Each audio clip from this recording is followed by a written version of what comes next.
soal tuduhan, wah jangan-jangan Pak Mahfud menaruh kebencian sekarang kepada Pak Jokowi atau ke Mas Gibran gitu. Nah, apa penjelasan Pak Mahfud tentang itu, Pak? Tidak ada kebencian. Saya dengan Pak Jokowi baik. Mungkin dengan Mas Gibran saya agak kurang sreg, bukan karena benci, tapi karena proses tampilnya. Putusan 90 itu kan semula hakimnya sudah setuju Gibran itu tidak boleh jadi wakil presiden. Hakimnya sudah memutuskan 6 lawan 3.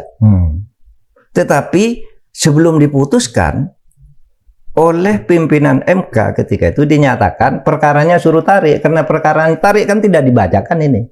Ketika perkara ditarik, lalu perkara ini hapus, ya tidak ada. Masuk lagi pemohon baru dan itu di hari libur. Dan kemudian putusannya kan 4-3-2.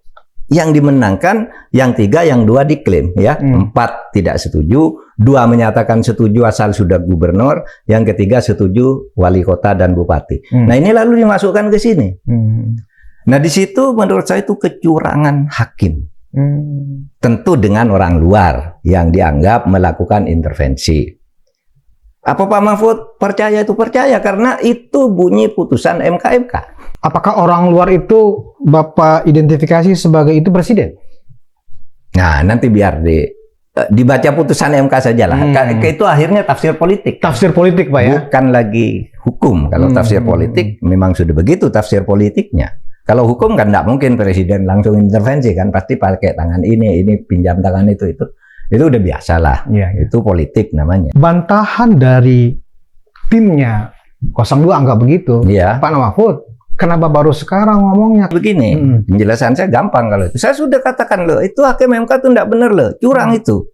Saya bilang itu melanggar aturan. Gimana sudah perkara dicabut, dimasukkan lagi, lalu putusannya berubah dari sebelumnya. Apalagi ketika putusan dibaca tanggal 16 itu 1, 2, 3 menolak permohonan, tiba-tiba yang terakhir ngabulkan. Iya kan? Kan sangat aneh itu. Itu menjadi pembahasan, saya termasuk yang protes. Tetapi, nah ini, itu tidak bisa dibatalkan lagi. Nggak bisa, karena putusan MK itu final. Saya selalu ikut kaidah, setiap putusan hakim yang sudah inkrah itu harus diikuti meskipun salah. Ini salah, benar salah.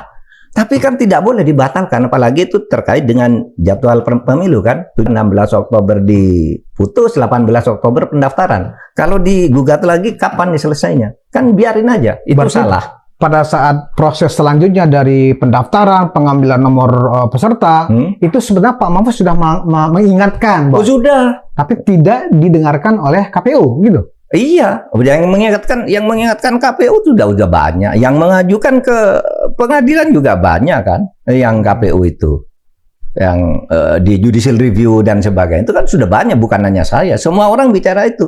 Tapi saya ikut prinsip hukum konstitusi, setiap putusan yang inkrah itu harus diikuti meskipun salah. Terus gimana Pak putusan salah kok diikuti? Ya. Dalilnya begitu, hakimnya yang dihukum dan hakimnya udah dihukum semua, gitu kan? Meski ini putusannya salah, tapi diikuti aja, kan gitu. Nah itulah sebabnya, lalu ini akan lebih banyak menjadi persoalan etik dan persoalan politik.